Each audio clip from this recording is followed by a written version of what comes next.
Hey everybody, this is Tracy here with another edition of A View from Tracy's Point.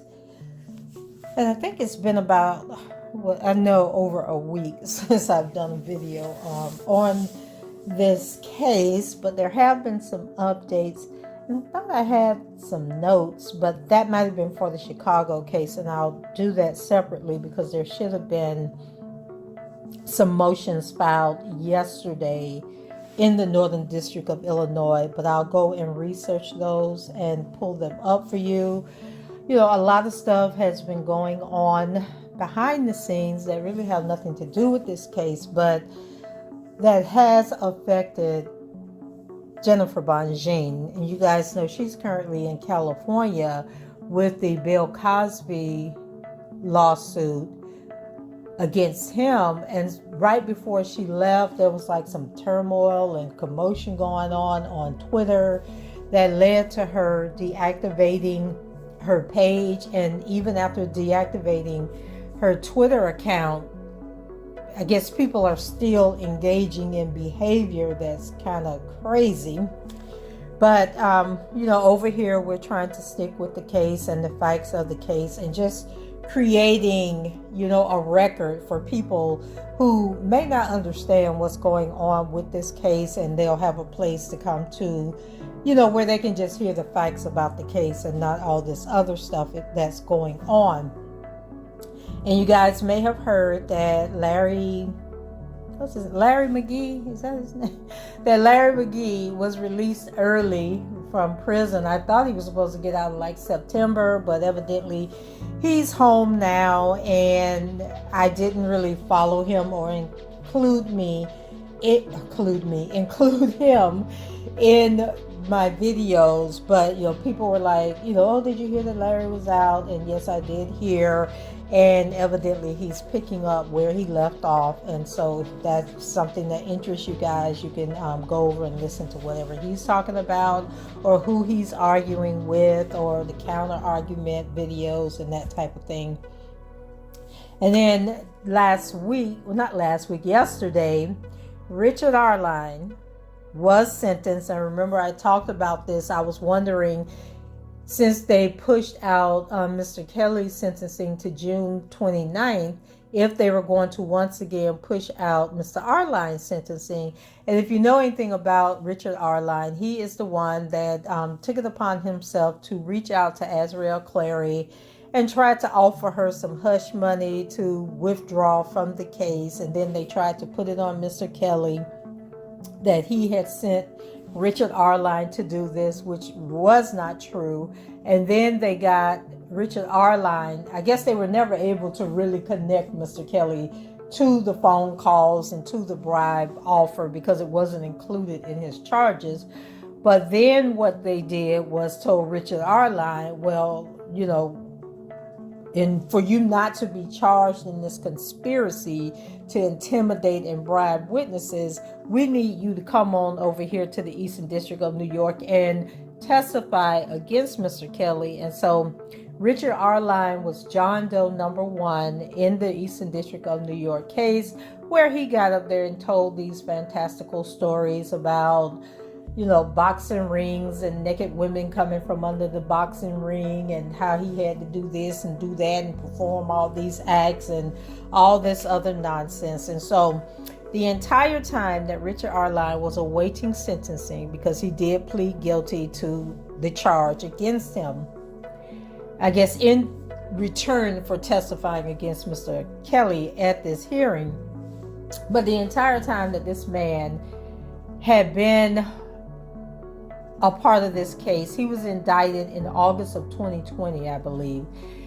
This man has traveled everywhere, to Jamaica, all over the country, to Las Vegas, celebrate his wedding anniversary. He's just been living his life since he was indicted. Whereas Michael Williams, who was indicted, he was arrested and locked up. He was the one that set Angelo Clary's rental car on fire. And once again, they weren't able to connect Mr. Kelly to that either, even though they would like you to believe that they did, by the news articles, because the media was quick to put out that these was his associates and his cohorts and all of that, but none of them came back to clear the record and say, hey, these people were working on their own accord, and that this is not connected to Mr. Kelly, and Mr. Kelly is not being charged in any of these incidents. And the same goes for Don Russell. So we know that Michael Williams was sentenced, I believe it was late last year. He received, don't quote me on this, but I want to say 8 or 9 years in prison for setting that car on fire. Well, Richard Arline got sentenced yesterday. Judge Donnelly used our tax dollars. She had the U.S. Marshals to fly Mr. Arline to New York, put him up in a hotel, and then after his sentencing hearing, fly him back to Chicago, all at the expense of the U.S. Marshals, who is funded by the taxpayers, right? So why did this heifer sentence this man to time served? What time did he serve? He ain't served no time. This man been out here living his best life with his family and friends. So what time did he serve for him to get time served? Like, I was really confused. And then he was ordered to pay $100 assessment or, restitution to the courts. And evidently, she gave him this light sentence because he had been through enough as an alleged victim of Mr. Kelly. Because remember, he was a bad acts witness that came in there with these unproven, unsubstantiated claims that they allowed him to get up on the stand and tell. And this coming from somebody who has repeatedly stated that he, loves Mr. Kelly, he supports Mr. Kelly. He doesn't want anything bad happening to him. He'll do whatever he could to help the man, but instead you went in with the government to hurt him. So the Richard Arline saga is over. He was sentenced to time served, even though he ain't served a day in jail, and $100 fine. So today we are here to talk about the sentencing report. So the government has released their sentencing report and what they think Mr. Kelly should receive in terms of his punishment for these crimes that he was found guilty of in September of last year.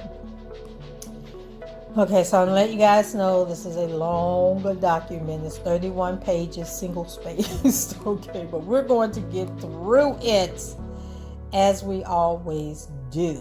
So bear with me here. So this was to Judge Donnelly, and it is from the prosecution. And get back up here. Let's see. Let's try this.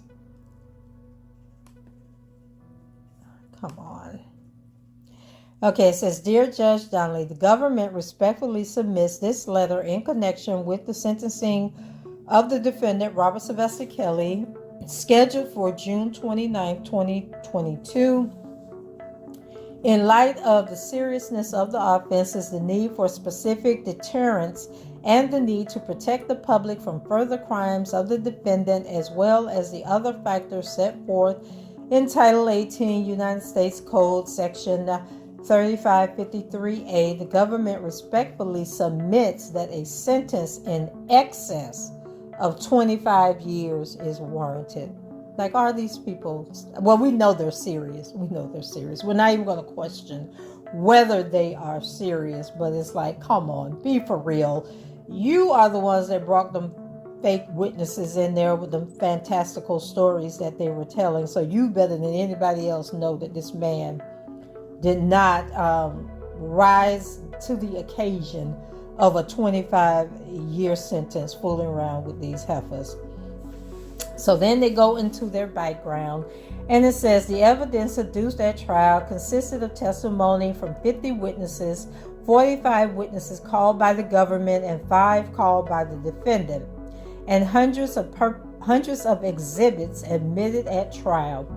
A complete summary of the evidence, including the enterprise, its purpose and methods, the enterprise that did not exist and that you did not prove existed, but we're going to follow along with the story, okay? So they claim that, the enterprise and its purpose and methods supporting each of the counts of which the defendant was convicted was included in the government's opposition to the defendant's motion for a judgment of acquittal. For a judgment of acquittal dated March 21st, 2022, which detailed factual summary is incorporated herein by reference.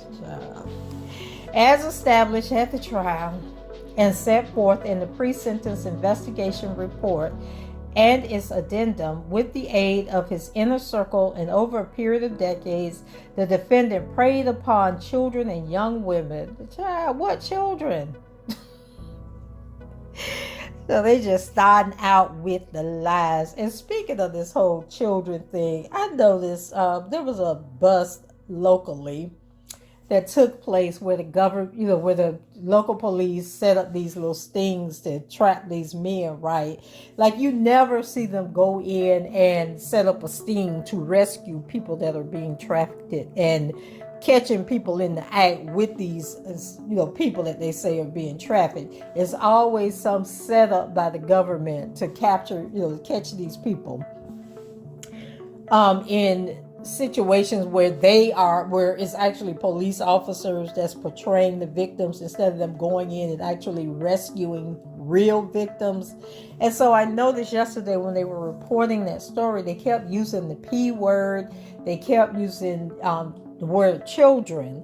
And I'm sitting there like, okay, but these men were thinking that they were talking to teens on the phone. They didn't think they were talking to little children. So I noticed that they are systemically trying to redefine what the P word is, right? And they are trying to pounce on situations on our sensibilities by using the word children and child when they're talking about these things that they put in. And so here goes the government talking about children and young women when there were no children involved. Okay, these were some teenagers that were trying to act like adults and getting themselves caught up in some situations that benefited them until it didn't benefit them. Let's see, where was I? Okay, so then it says, in order to carry out his many crimes, the defendant relied upon his fame, money, and popularity as an R&B recording star and used the large network of people his status afforded him, including his business managers, security guards, and bouncers, runners, lawyers, accountants, and assistants, none of who you brought up on that stand. Well, some of them you did.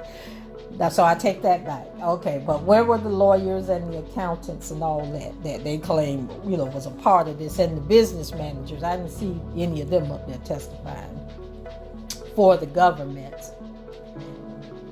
Or was Tom Arnold was he a business? No, he wasn't a business manager. Okay, anyway. So to both carry out and conceal his crimes, he continued his crimes and avoided punishment for almost 30 years. But we put together a scheme to capture him. Okay, I'm sorry. It must now be held in account. Generally speaking, the conduct underlying the government's crimes of conviction falls within the following 4 categories: enticement, exploitation through the production of CP, forced labor, and exposure to genital herpes, their favorite word, without first informing his partners and obtaining consent. They love talking about that. So 1, enticement. As established at trial, the defendant has a long and pervasive history of enticing people to engage in activity, including when they were too young to legally consent to activity. His career as a recording artist and performer took him all over the United States and the world for concert tours, other performances, and events starting in the early 1990s, and he quickly took advantage of his access to adoring fans and musical hopefuls who jumped at the chance to meet him. He lured young people into his orbit, often through empty or conditioned promises of assistance in developing a career in the entertainment industry, or simply by playing into the minor's understandable desire to meet and spend time with a popular celebrity. Notably believing, right for a period of time, that his fame and role as leader of the enterprise made him untouchable, the defendant often engaged in this criminal conduct in plain sight, doing so around and or with the assistance of others. In the early 1990s, the defendant abused Jane Doe number 7, who testified at trial using the pseudonym Angela, but whose real name is Javante Cunningham, beginning when she was 14 or 15, or could have been even older, because the way she was up there lying on that... I'm sorry. I'm ad-libbing, y'all. Let me get back on topic here. When she was 14 or 15, the abuse began immediately after the defendant met Angela for the first time at his small 2-bedroom apartment, along with at least 2 other girls who were also in high school and with whom the defendant also engaged in illegal activity. Now tell me, how did he meet them at his apartment if it was his apartment? Didn't they have to come to the apartment? Why weren't they in school? Okay, but anyway, he met them at his apartment. Like, does that make sense? The defendant abused, and well, let's stop calling her Angela because we know her name is Javante.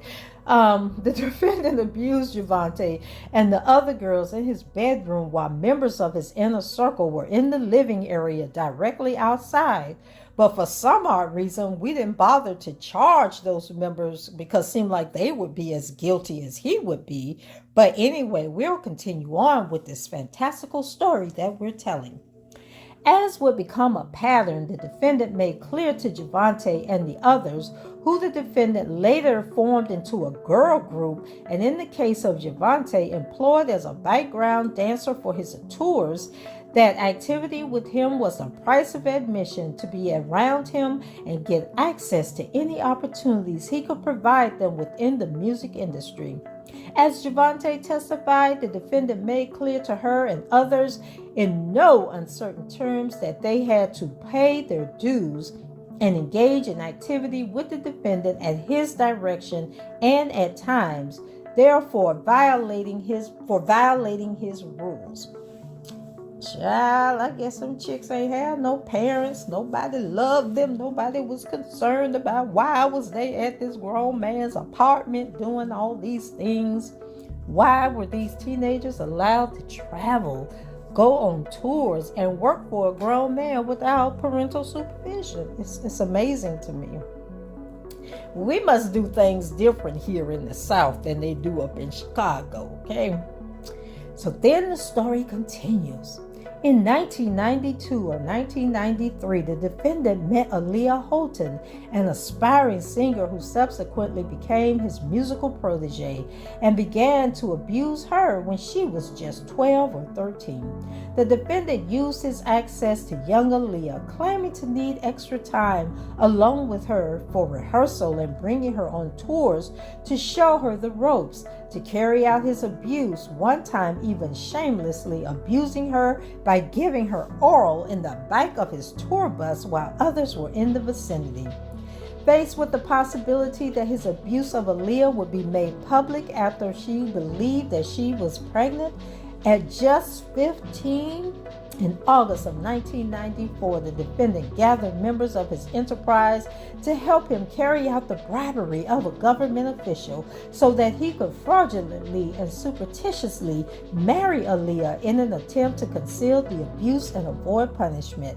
Not only did the defendant abuse Aaliyah, who because of her untimely death in the 2001 airplane crash could not testify at trial like she would if she was still alive, but he made her party to his criminal cover-up scheme, having her fraudulently sign a marriage application using the illegally obtained identification to falsify claims that she was 18 years old.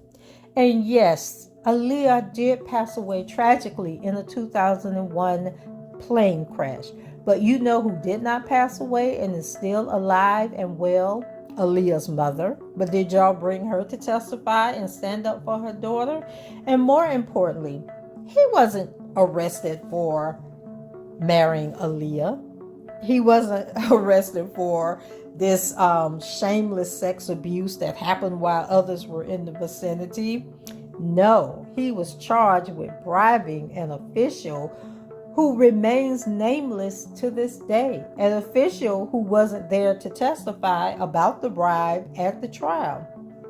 The only person that had something to say about what happened was Demetrius Smith, and even Demetrius Smith was trying to backtrack on the story that he was telling. So there were a lot of missing pieces about this whole Aaliyah situation, but we're going to carry on because this story is so interesting, guys. Let's see. In September 1994, just days after secretly marrying Aaliyah, the defendant assaulted a 17-year-old girl identified in the PSR as Jane Doe number 8, and who testified at trial as Addie after two of the defendant's associates approached her and brought her and a friend backstage to get the defendant's autograph after a performance. Because Addie was just 17, she was not old enough to consent to such conduct in Florida. Addie was brought to the defendant's dressing room, which was filled with press and other men, where she spoke briefly to the defendant. So, child, are they saying that the press was only men?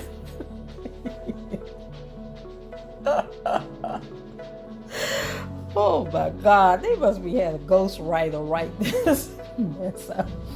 So now, child, they saying it was filled with press and other men, not press and other individuals, not press and other people who were invited backstage that was in the audience. It doesn't even talk about the fact that Addie was there with her friend and an adult from the radio station. We didn't even get to hear from the adult at the radio station who provided the passes for Addie, okay? Child, we're going to keep on reading, okay? Addie, let's see. Okay, so Addie was brought to the defendant's dressing room, which was filled with press and other men, where she spoke briefly to the defendant, who not only provided his autograph on her concert program, but also wrote down his hotel room number. Didn't write down the hotel, but wrote down the room number. About the fact that she was an aspiring dancer. True to form, the defendant mentioned the possibility of an audition, and after learning from Addie that she was 17, had his associates clear the room of everyone except for him, Addie, and her friend. Within minutes in the locked dressing room, the defendant began kissing Addie and her friend, became aggressive, moved Addie to one side of the room, held her wrist, pulled her shorts, and penetrated her.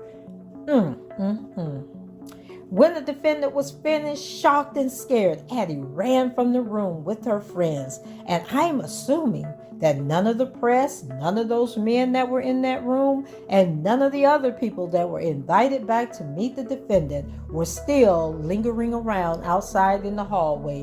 No security people, no cleaning services, no representatives from the radio station.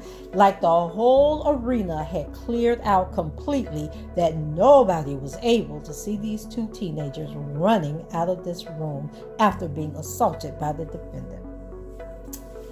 Okay.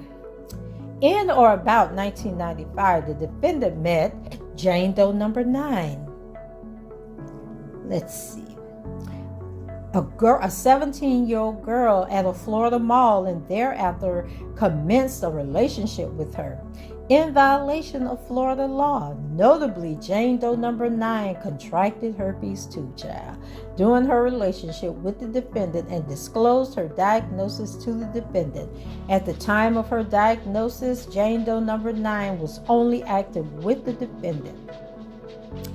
In or about 1998, the defendant noticed Stephanie at the Rock and Roll McDonald's in Chicago and had one of his associates approach her, point the defendant out, and give Stephanie the defendant's telephone number, notwithstanding that Stephanie had informed the associate she was only 16 at the time. Stephanie discarded the phone number and did not contact the defendant at that time. Approximately a year later, when Stephanie was 17 and of legal age, like she was smart enough to know not to mess with the defendant when she was 16, but to wait till she was 17 when she couldn't get him in any trouble. She approached the defendant after learning that he was at a nearby Nike store to see if he was willing to listen to her friend, an aspiring vocalist, sing and potentially help that friend with her career. I mean, this girl, Stephanie, she was dedicated to her friend, okay? She was willing to go the extra mile. The defendant told Stephanie that he thought he would arrange that, but he liked to get to know her first. And he also said that he liked to cuddle and would Stephanie be okay with that, to which Stephanie responded yes. Now, who just meeting a man, getting in the car with them, and then agreeing to this nonsense if this wasn't the kind of stuff they was already doing?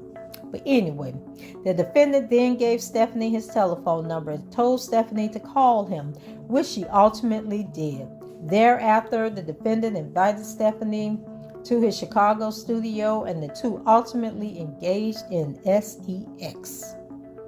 Notably, the defendant was aware of Stephanie's age, as Stephanie told him she was 17 on either the first or second occasion she visited the defendant. They continued to have sex over approximately 6 months. And let's be clear here, 17 is the legal age of consent in Chicago, Illinois. And not only that, at the time, the defendant should have only been, he was 31?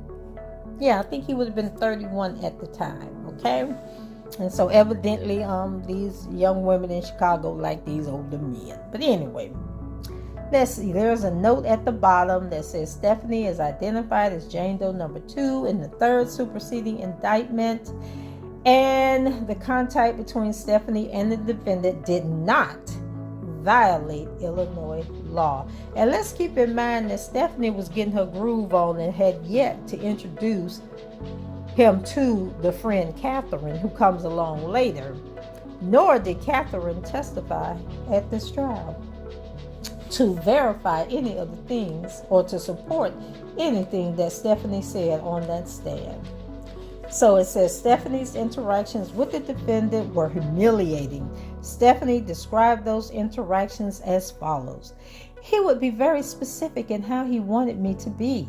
He would put me in positions that he wanted me to be in. He would tell me he'd tell me to get undressed, and then he would position my body in a way that he would then say, all right, I'm going to go, and when I come back, I want you to be just like this. So I would just be completely naked with my butt in the air and just like waiting for him to come have his way, sometimes for hours. Okay, for those of you who think I'm being insensitive, I just want to remind y'all that I was once 17 years old. Okay, so I can laugh at this nonsense.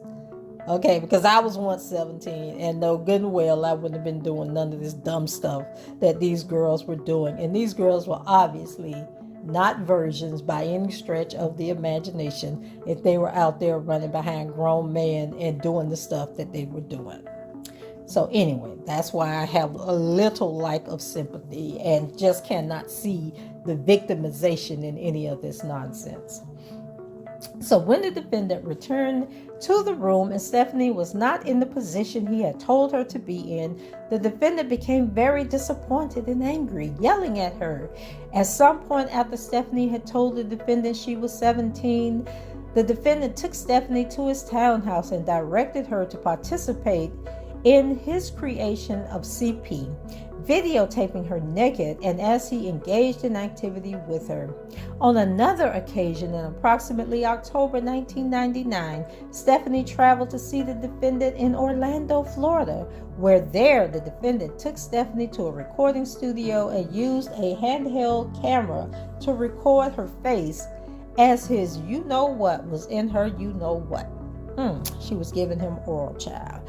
In yet another act of humiliation, the defendant ejaculated in Stephanie's face and did not let her wipe it off, instead telling Stephanie she had to walk down the hall in a more public area of the studio to another bathroom to wipe her face. Now, he should be ashamed of himself treating her like that. But child, how did 17-year-old Stephanie get on a plane without her parents' permission and fly to Orlando? Like, where were the parents? What was going on? I need to talk to the parents. Can Gayle King arrange to get all these parents on her show so that she can ask the question so the world can know what were they thinking, what were they doing, where were they at when their children were out here running around with this man? So let's see, it says, during the course of her time with the defendant, he made clear to Stephanie that she was not permitted to speak to other men.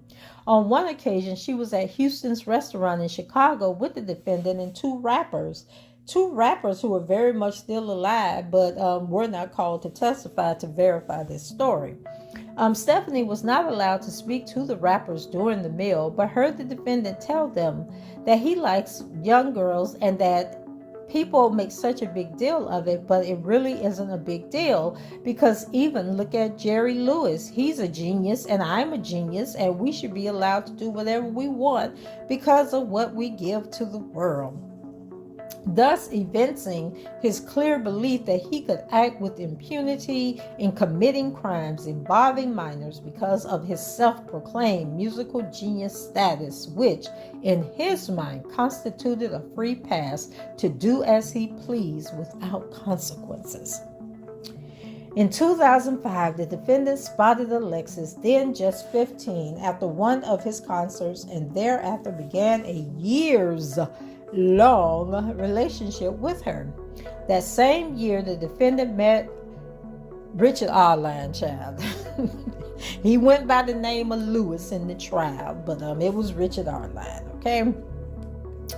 So then they got some notes at the bottom, just basically saying where you can find the information in the transcripts. Let's see. So Richard Arline was working at a McDonald's close to where the defendant played basketball at the time. After first meeting Richard, the defendant again used his status in the music industry to induce Richard to meet with him again. The defendant also groomed Richard and his family, inviting him to a party at his home and having Richard meet him at his home studio in Olympia Fields. When the defendant had Richard alone, he asked Richard, who had dreams of making it as a rapper, what he was willing to do to make it into the business. After which the defendant gave Richard, still just 17, some oral and recorded the encounter. On another occasion, the defendant also directed a female who Richard did not know to give Richard oral as well while he watched. Now, I think this was the chick came from under the boxing ring, y'all. So anyway, child, they trying to be all detailed and descriptive and using language that they didn't use in the superseding indictment or at court, and they're just going on and on. So then they go on to say in 2009 and continuing after a 6-month period in 2010, the defendant met Geronda, who was then 16 and had been stalking him at his trial back in 2008. And so why is she calling herself a victim? after she stalked the man and pursued the man and finally got to where she was, and now she claiming she a victim. But anyway, it says the defendant thereafter engaged in contact with Geronda and then had intercourse with her at times as described further below, making explicit videos of Geronda while she was 16. The same year, the defendant began to have contact with Dominique, who wasn't even part of this trial, so we don't know why y'all bringing Dominique in here. To meet Dominique, the defendant relied upon Geronda to introduce them. Okay, I know. Anyway, so in 2015, the defendant met another young girl who testified under the pseudonym Jane. Child, wasn't they all under the name? Oh, this is Ariel, child. Who was 17 after spotting her at one of his concerts and using members of his entourage to ensure that Azrael received his telephone number. Azrael, along with many others who received that number that night. Shortly thereafter, the defendant engaged in contact with Azrael under the guise of an audition in his hotel room and soon convinced Azrael to travel across country, and they are conveniently leaving out the fact that Azrael and her parents lied about her age. I'm not reading this nonsense. Let's go on down here, because then they start talking about, notably when Azrael disclosed to the defendant that she was 17 rather than end the relationship with her, the defendant arranged for the mother of one of his girlfriends by the name of Juice to serve on paper as Azrael's purported legal guardian while the defendant continued to travel and live and have sex with Azrael. Once again, Juice didn't testify. Juice's mama didn't testify. We still don't know who Valerie Payton is. Is that Juice's mama? Why she wasn't called in and, with this document that was given to her, giving her custody? Why wasn't she charged? Because she obviously did not live up to her duties, and she allowed these horrible things to happen to Azrael while Azrael was supposed to be in her care. And it seems like if they lied about her being the guardian, then that seems to be some part of the conspiracy, right? So shouldn't she be a member of the enterprise for letting them use her name on this document? But anyway, and then let's not forget the Azrael parents never met Valerie Payton, although they sent their child off into her care. Okay, let's see. Then they talk about Azrael and that fake testimony and the rules and all this other stuff. Then we move on to section 2, the production of CP. For decades, the defendant also created and maintained CP. Several witnesses testified that the defendant recorded their activity with the defendant and others at his direction. Witness after witness described how the defendant scripted every aspect of the activity, acting as the writer, producer, and director of each encounter. As described above, in 1999, the defendant exploited Stephanie. He summoned her to his home where he filmed her. To this day, Stephanie fears that the recording still exists. In later years, the defendant also recorded Geronda and Azrael. However, not one of those videos was produced at trial as evidence. 3. Forced labor. The defendant methodically groomed the women and girls in his orbit to meet all of his needs. First, he promulgated an extensive set of rules. He had the women and girls call him daddy and directed them to wear sweats or other baggy clothing.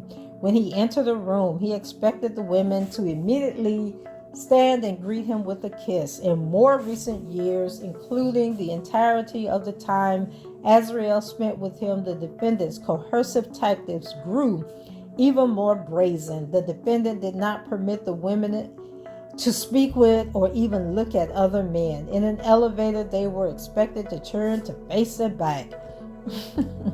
While walking through hallways, they were expected to look at the floor. In commercial establishments, they had to direct their inquiries to a female employee or leave the establishment. Oh, child. As part of his grooming process, the defendant severely isolated the women, and the defendant discouraged communication with their family members and friends and prohibited the use of social media. They were also not permitted to exchange personal information with other women who lived with the defendant. But don't we have a video of Miss Azriel Clary declaring that she has always had social media? And didn't she produce evidence during the trial that she had social media while she was living with him? And let's not forget about precedents, right?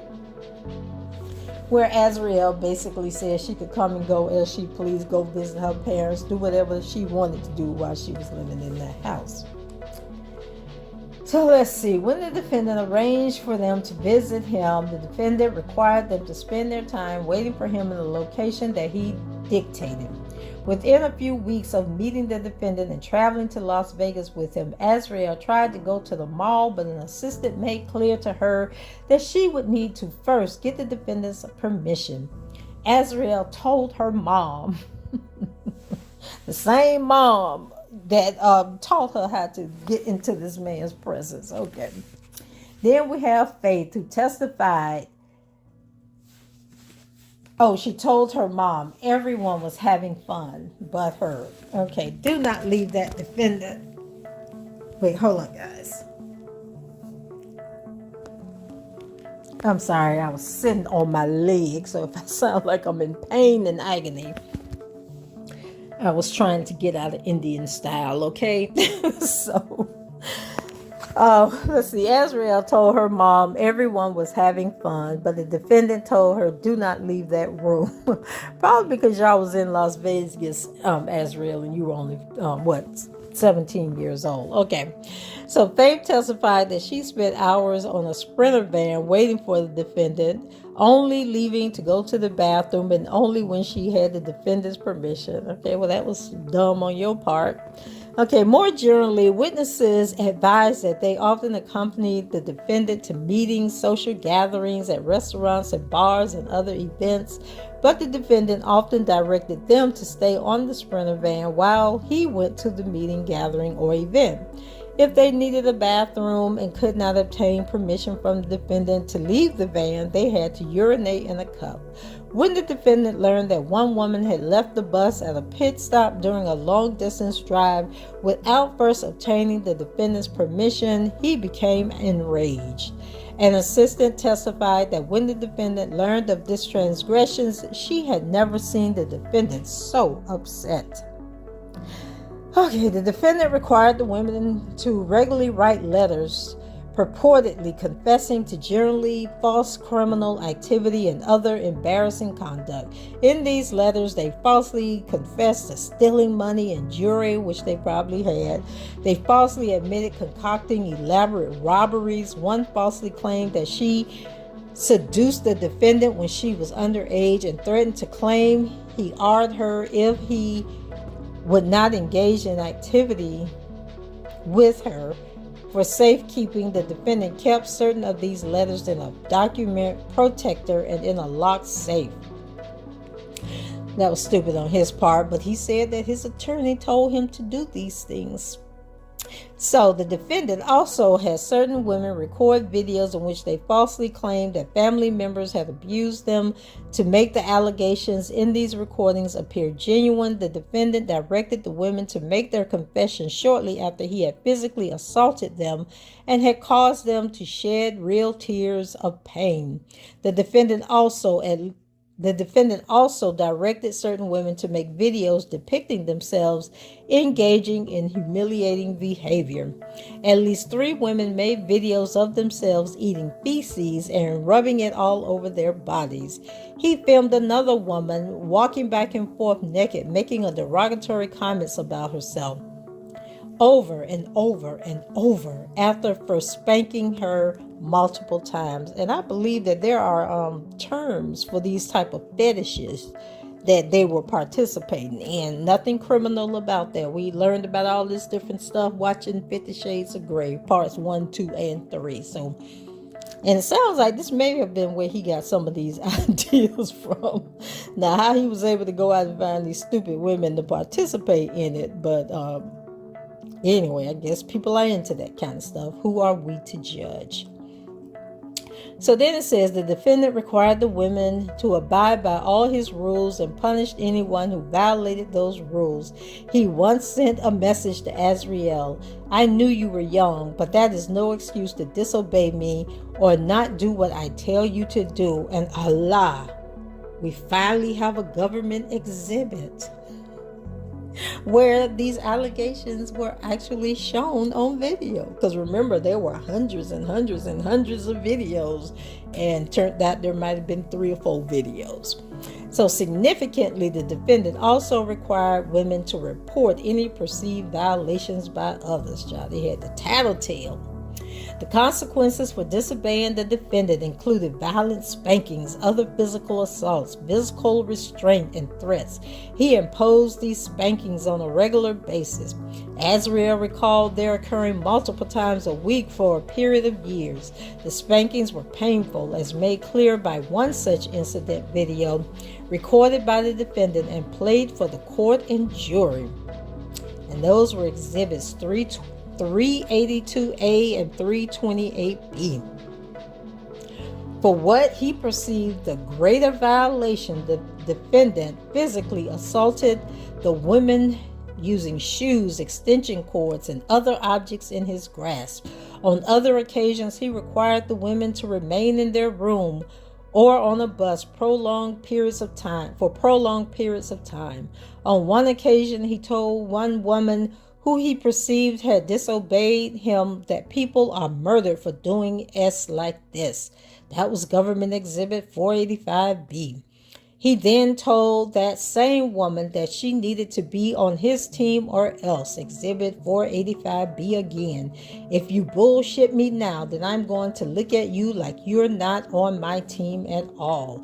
And I believe that was Cheryl Mike. And then the video above, I believe, was Hallie Calhoun. So the physical abuse by the defendant was severe. For example, Ariel testified that on one occasion, the defendant spanked her and 2 other women who then lived with the defendant 15 times after they paired off and spoke openly about their relationships with the defendant in violation of the defendant's rules.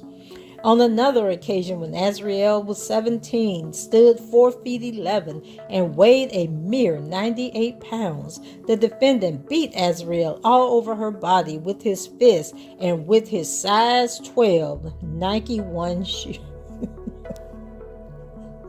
Y'all remember when Ariel did that interview with the Sun over there in the UK? Well, she was in Las Vegas, but I believe it was a UK publication. She did that article, and she said that he beat her with that size 12 Nike shoe.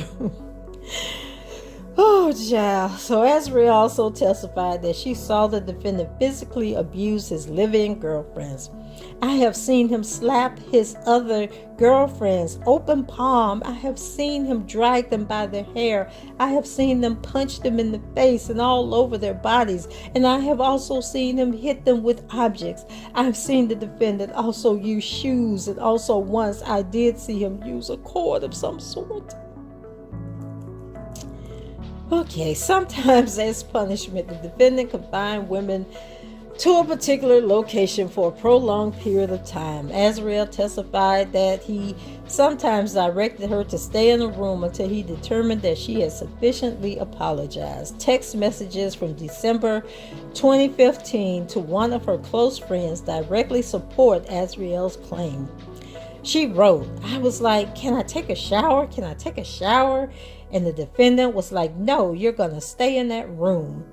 Government Exhibit 935B. One of his assistants saw the defendant's abuse and contemporaneously commented that Ariel had been confined since the day before. Exhibit 240C. On another occasion, an assistant saw that the defendant confined Ariel again, this time for a 2-day period, and relied on the assistant and another woman to alternately keep watch over her. He should have sent her home. because she was getting on his nerves. So relying on the pattern of activity described above and much more, the defendant regularly required the women to engage in contact, blah, blah, child, they're just going over and over.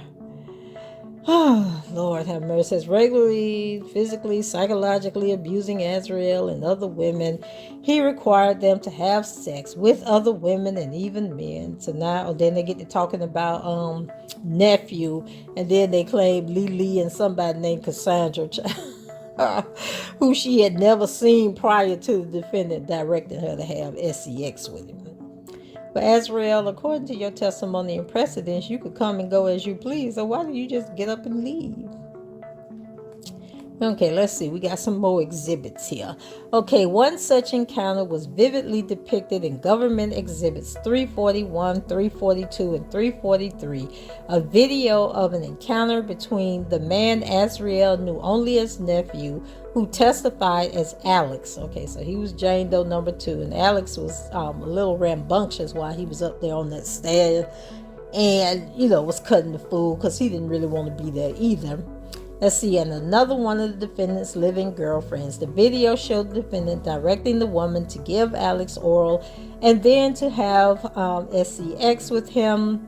Specifically, the defendant physically positioned the woman so that she was in the precise position the defendant wanted, Exhibit 342C, and held on to the woman's hair as he forcefully and repeatedly pushed her mouth onto Alex.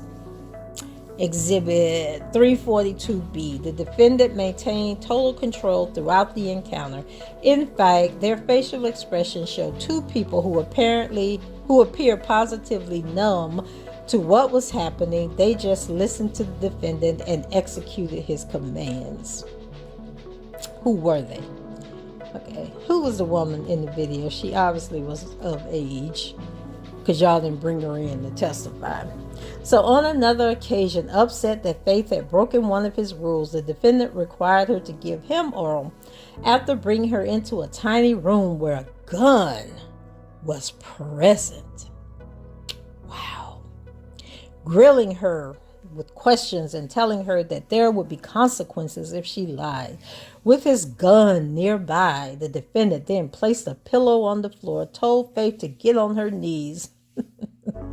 I think on this way Faith failed the test. Like, child, he was like, girl, go ahead and go home, because I just can't get you to do what I need you to do. Oh, child, it's gone downhill. Part 4, they've been talking about these herpes, and we're going to skim right on through that.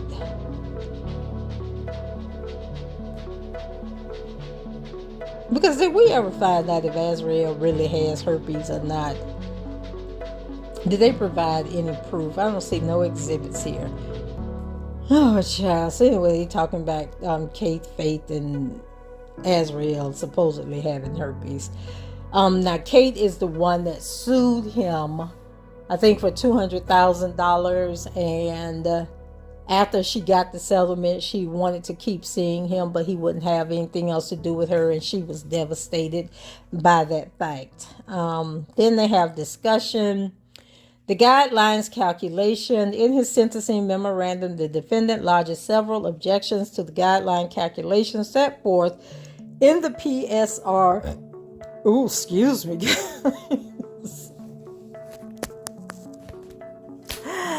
Oh, I'm sorry for belching in your ear like that.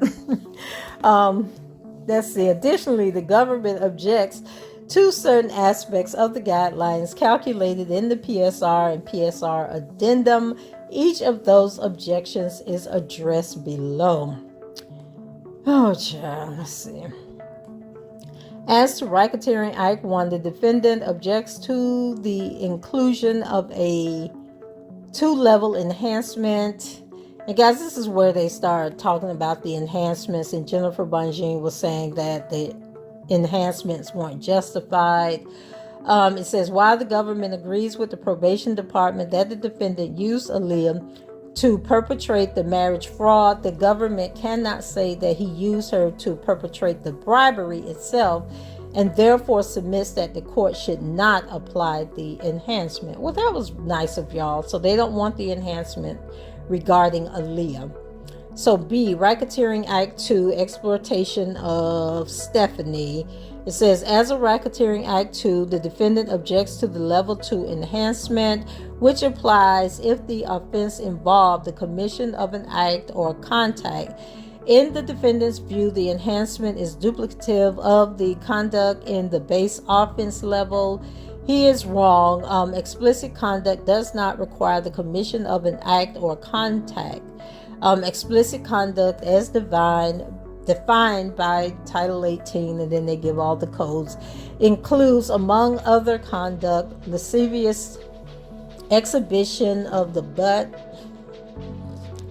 genitals, or public area of any person. By contrast, an act or contact does not include and goes well beyond such conduct, instead covering contact between certain body parts and intentional touching of body parts. Accordingly, the enhancement is not duplicative, rejecting a defendant's argument that where a defendant was convicted of a violation, the 2-level enhancement under, then they give the codes, amounted to impermissible double counting.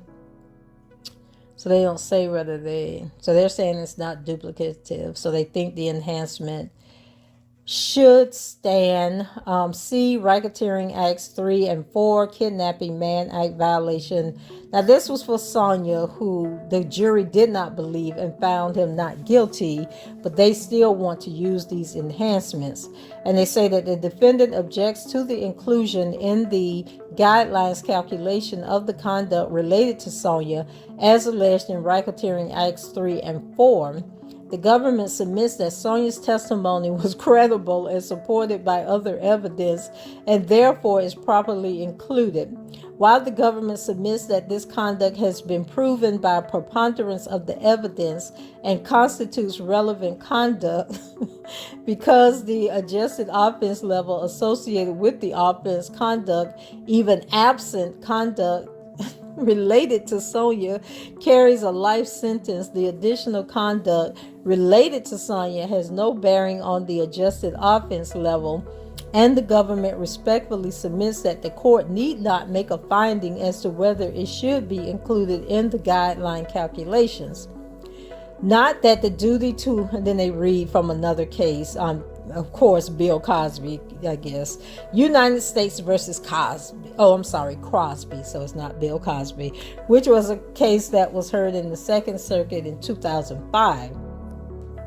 Now that the duty to apply the applicable guidelines range is not mandatory, situations may arise where either of two guideline ranges, whether or not adjacent, is applicable.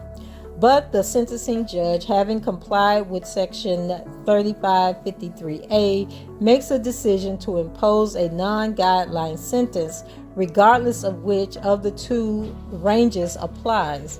This leeway should be useful to sentencing judges in some cases to avoid the need to resolve all of the factual issues necessary to make precise determinations of some complicated matters, for example, determination of monetary loss.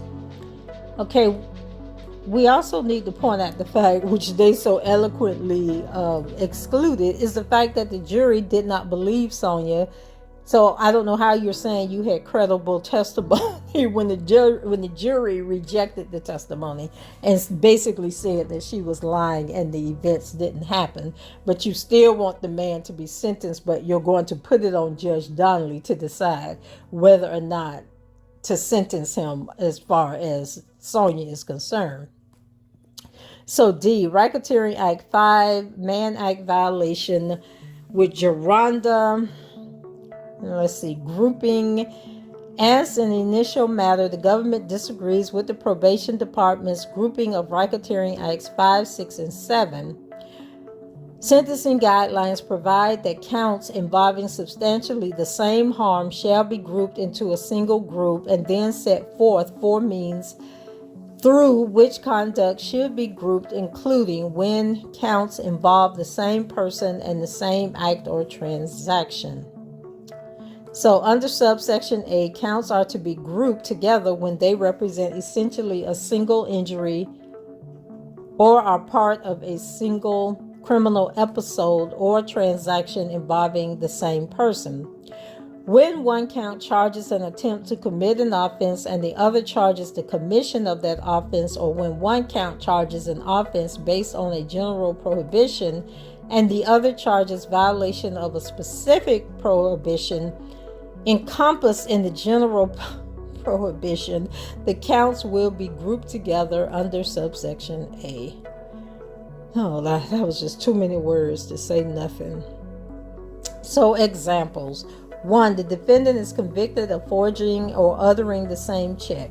The counts are to be grouped together. 2. The defendant is convicted of kidnapping and assaulting the same victim during the course of the kidnapping. The counts are to be grouped together. 3. The defendant is convicted of bid rigging, an antitrust offense, and the mail fraud for signing and mailing a false statement that the bid was competitive.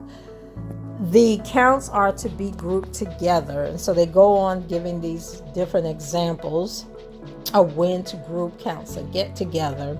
And then they say that the government submits that the conduct that formed the basis for each of the racketeering acts as to Geronda did not involve the same act and transaction and did not substantially involve the same harm and therefore should not be grouped. Rather, the conduct is most akin to the final example in application note 3, where a defendant is convicted of 2 counts of assault for shooting at the officer on 2 separate days, a scenario where grouping is not called for. Oh, Lord, child. So then they go on and on. Racketeering Acts 5, 6, and 7, respectively. The Mann Act violated to Geronda 2 forced labor. As I keep saying Azrael. As Geronda testified at trial on several occasions over the course of 6 months, the defendant, using his cellular phone, induced her to come to his residence and engage in contact with him. Separately, on several occasions over a 6-month period, the defendant recorded at Geronda engaging in conduct. And finally, in January 2010, the defendant caused Geronda to engage in sex with the defendant by means of force, threats of force, physical restraint, or threats of physical restraint, and a scheme, plan, or pattern intended to cause Geronda to believe that if she did not perform such services, she would suffer serious harm or physical restraint. Even though the conduct overlapped in time, these 3 types of conduct constitute separate acts or transactions and involve very different harm. Girl. And then, did we ever verify if any of this stuff that Geronda said actually happened? Because we didn't have no videos, did we? All we know is that we know for a fact that Geronda snuck on the property and jumped the fence when he was not there, and got into his house and took some pictures laying on the bed in the mirror room, fully clothed.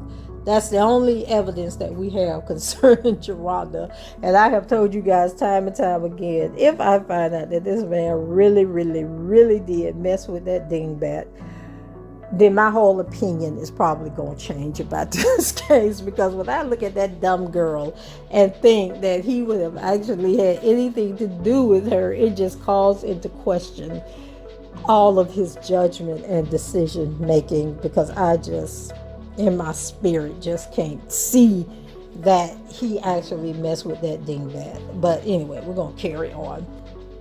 So number 2, undue influence enhancement.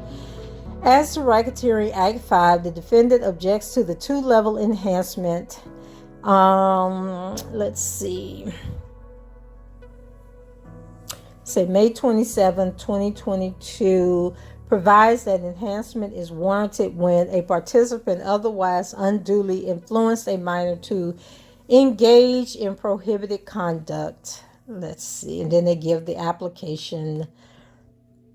We got some notes at the bottom of the page. Geronda did not testify that the defendant recorded the acts that occurred on the first occasion that she went alone to his residence. and Geronda did not testify that the defendant recorded the acts that occurred on the date in question when this conduct occurred in January 2010. It says, in determining whether subsequent B2B applies, the court should closely consider the facts of the case to determine whether a participant's influence over the minor compromise the voluntariness of the minor's behavior. The voluntariness of the minor's behavior may be comprised without prohibited conduct occurring. In a case in which the participant is at least 10, then there shall be rebuttable presumption that subsection B2B applies. In such a case, some degree of undue influence can be presumed because of the substantial difference in age between the participant and the minor. Okay. It says here, the defendant was 26 years older than Geronda, thereby giving rise to a rebuttal presumption application. The defendant attempted to rebut this presumption by claiming that Geronda was sophisticated and took great pains to get close to the defendant is absurd. Geronda was 16, who was a devoted fan of the defendant's music, nothing about which amounts to sophistication. So we're just going to exclude the part where the girl skipped school for 40 days to go to his trial, lied about her age to get into the trial, positioned herself to be caught in pictures by the Times photographer, who I'm hearing was Jim Derogatis' wife, was the photographer that took all them pictures from 2008 with Geronda in it. And just the fact that she stalked him at trial, like that, they just conveniently exclude all of that. So it says, moreover, the defendant promulgated various rules that Geronda was required to follow in an effort to control Geronda and directed her to have contact with others, including another woman, further evidencing the undue influence he wielded over her. In these circumstances, the defendant has been rebutted and cannot rebut the presumption. The enhancement is therefore warranted. And once again, where was Geronda Mama when all this was taking place? 3. Interactive computer service enhancement. Oh, Jesus Christ. Whew. So the defendant objects to the 2-level enhancement pursuant to, then they give the codes for the use of a computer or interactive computer service to induce the travel of said person. There is ample evidence in the trial record that the defendant relied upon cellular telephones to communicate with Geronda, including for a purpose of arranging her travel to Olympia Fields to meet with her and have contact with him. Among other things, such evidence included telephone records and a cellular telephone used by Geronda, both entered into evidence at trial as government exhibits 139 and 210, showing telephone contact between Geronda and the defendant. The defendant's argument that he did not use a cellular telephone to induce Geronda to travel to meet him was squarely rejected by the jury when it found Racketeering Act 5 proven. The court should apply this enhancement. Okay, hold on. Let me see, because I'm only on page 13 and this thing is 31 pages long. So I guess they go through all the enhancements.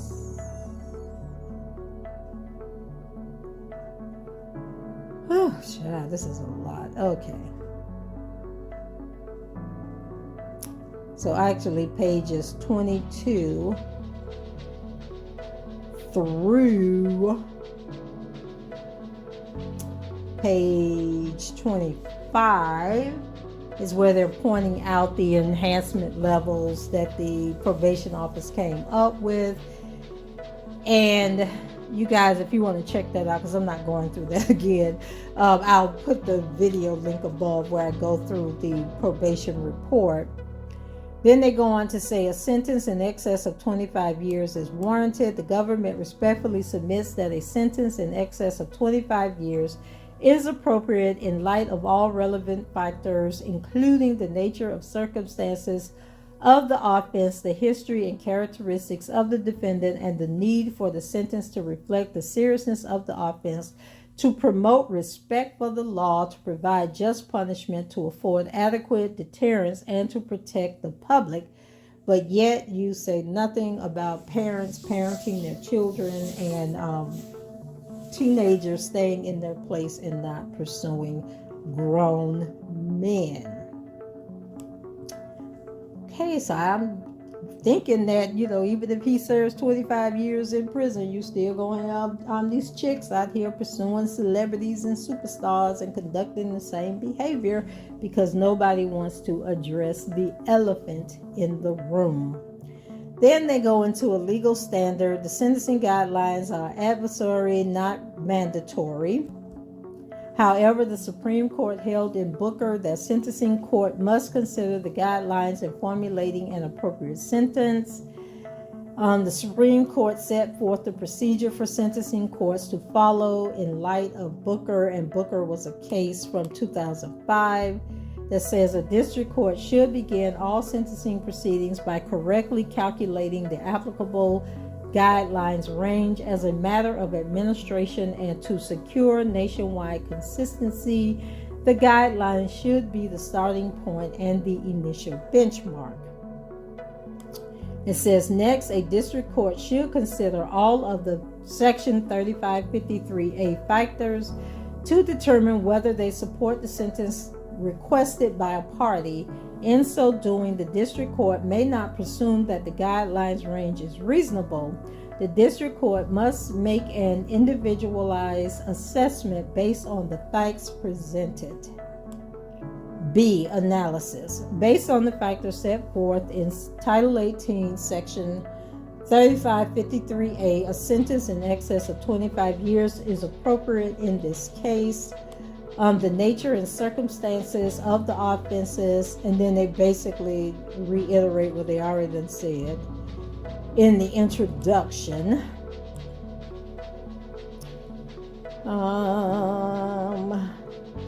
Pretty much just reiterating what they already said.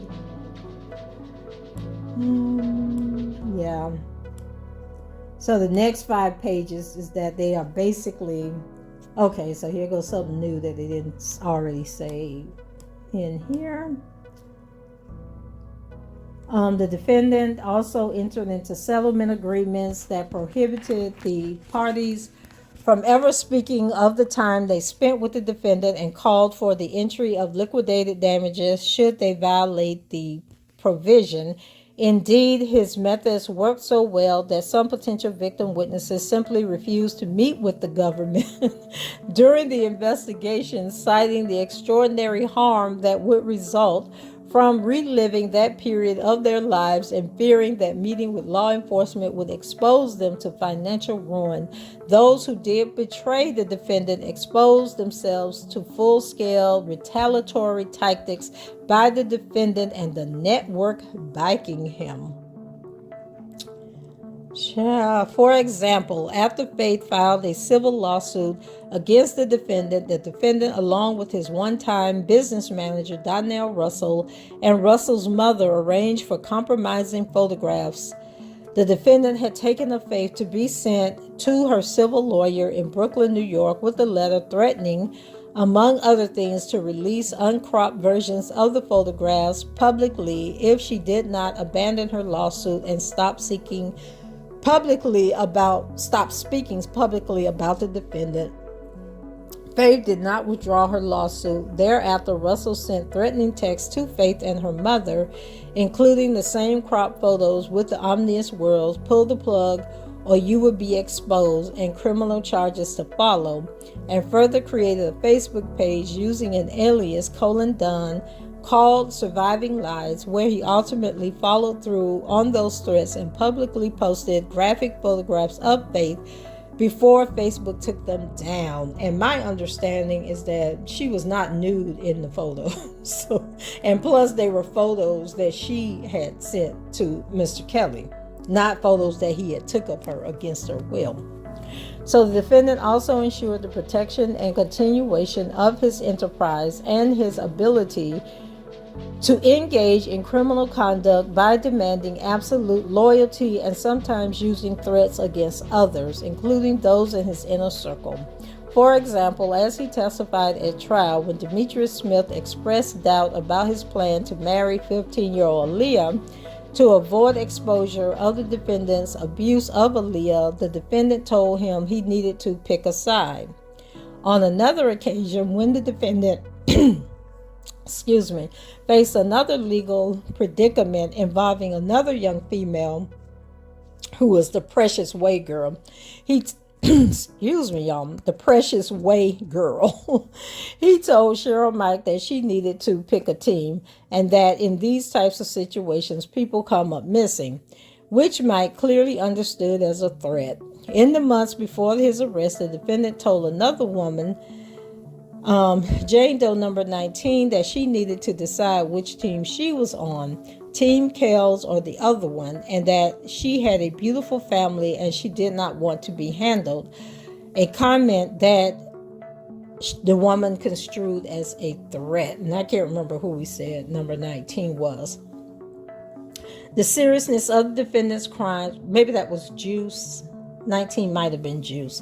The seriousness of the defendant's crimes and the harm he caused is also laid bare in the sheer number of his victims and the 3 decades over which these crimes span. The indictment alleged charges related to 6 victims and 12 victims testified at trial regarding the abuse. Finally, the pattern of crimes committed by the defendant demonstrates an escalation in brazenness with which he engaged in illegal conduct. As made clear through Ariel's extensive testimony at trial, the defendant used physical violence and psychological manipulation to ensure that Ariel and his other purported girlfriends afforded the defendant the adoration he demanded, obeyed every rule he promulgated, and complied with all his demands, including having contact with numerous other male and female partners on the defendant's command. And they did all of this rather than just go home like Haley did, like Juice did, like Dominique did, like all the women before them who just got their stuff and left. They decided to stay. So a letter recovered showed the defendant would not allow one woman, then 26 years old, to use a telephone her father had brought her and required her to ask permission from him to see her mother. In another note that was recovered by law enforcement, Ariel recounted the defendant's instructions: trust daddy and do whatever he says, whenever he says, with no rebuttal, disrespect, or rebellion. A video recovered from the defendant's residence showed the defendant violently spanking one of his victims, imposing severe pain and leaving the victim in tears, and then requiring her to walk back and forth naked and making humiliating and disparaging remarks about herself over and over and over again, and that was Hallie Calhoun. In doing so, the defendant severely physically and psychologically scarred all of his victims repeatedly and consistently. A sentence in excess of 25 years is necessary to reflect the profound seriousness of the crimes committed by the defendant. Then 2, the defendant's history of characteristics. The defendant's history and characteristics also support a sentence in excess of 25 years. The defendant's crimes were not aberrational. They were his regular mode of operation, which he had no intention of ceasing. Over the course of years, numerous women filed lawsuits against the defendant alleging various forms of exploitation. Even assuming the defendant did not understand the harm he was causing to these women before they filed those lawsuits, he certainly knew at the time he agreed to pay them hundreds of thousands of dollars.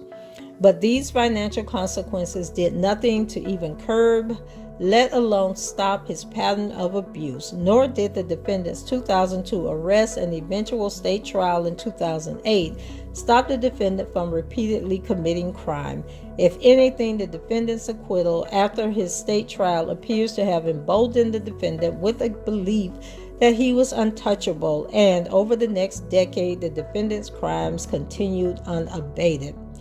3. Reflecting the seriousness of the offense, promoting respect for the law, and providing just punishment. The sentence must reflect the seriousness of the offense, promote respect for the law, and provide just punishment. As noted above, the defendant's offenses, racketeering involving a pattern of enticement, exploitation, and abuse, are serious. Again and again, the defendant was made clear that he believes he is above the law, thereby demonstrating an utter lack of respect. Affording deterrence and protecting the public. The sentence must afford adequate deterrence to criminal conduct and protect the public from further crimes of the defendant. There are two major considerations: specific and general deterrence. Given the breadth of the defendant's conduct and its continuity over a period of decades, the government has little doubt that if afforded the opportunity to offend again, the defendant would do so. The instant offenses and the defendant's history demonstrate that he poses a serious danger to the public. His actions were brazen, manipulative, controlling, and coercive. He has shown no remorse or respect for the law. As set forth above, more than a decade ago, several women retained legal representation to pursue charges against the defendant as a result of harm he had caused them. But yet you couldn't get that lawyer who handled those lawsuits to come and testify.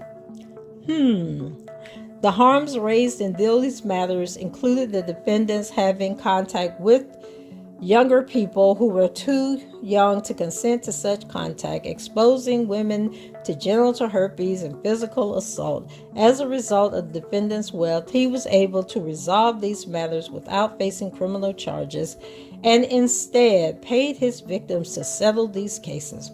Notwithstanding this opportunity to reform his behavior a second, third, and fourth time, the defendant has not deterred, and he continued to engage in criminal conduct. In fact, his conduct escalated.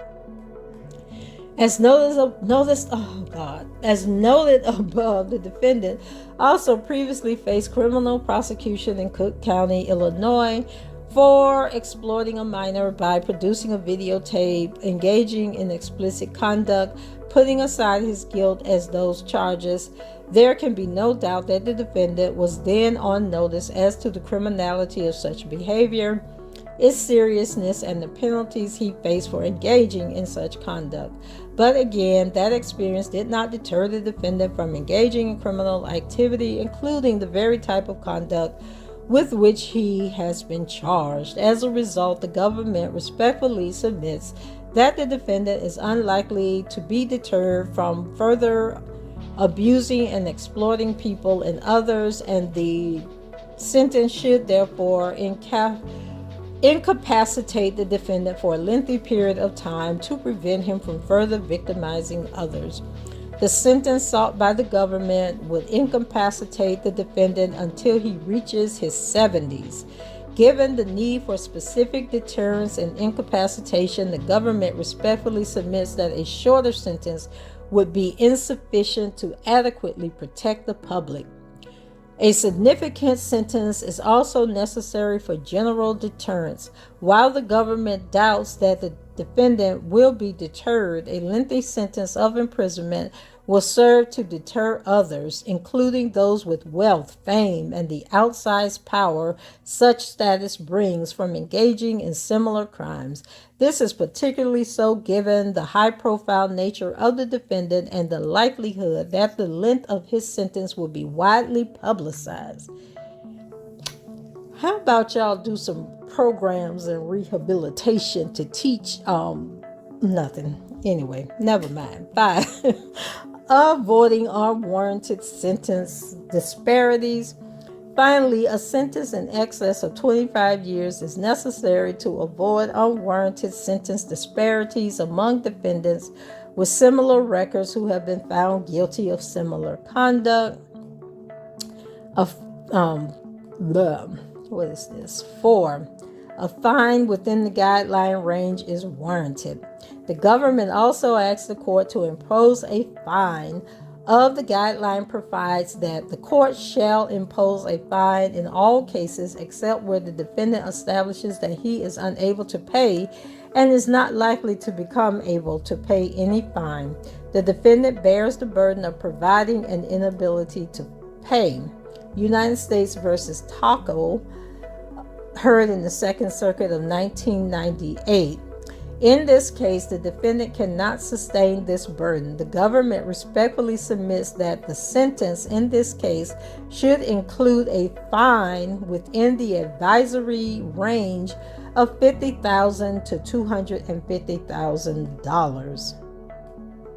Conclusion. In this case, given all the facts and circumstances discussed above, a sentence in excess of 25 years is necessary to achieve the purpose set forth, which was to get this man by any means necessary. So yeah, guys, that's it. And I skipped over probably about 20 pages. So we're at an hour and 24 minutes, and I skipped over a multitude of pages because actually I skipped over about 10 pages because it was becoming redundant and they were basically rehashing the case. But I did skim through it to include stuff that I may not have talked about before, which there wasn't much. But anyway, that's it for me. They're looking for in excess of 25 years and a fine up to $250,000. And once again, Jennifer Bungine actually should be filing her report today, but I will go into the system and look for updates that should have been coming in on both this case and the Chicago case. And I am going to take some rest right now, and I'll have to bring you guys the Chicago updates later on today. So anyway, that's it for me. Go ahead, leave your comments below, rate the video, and subscribe to the channel if you haven't done so already. And until the next time, I shall talk to you guys later. Bye-bye.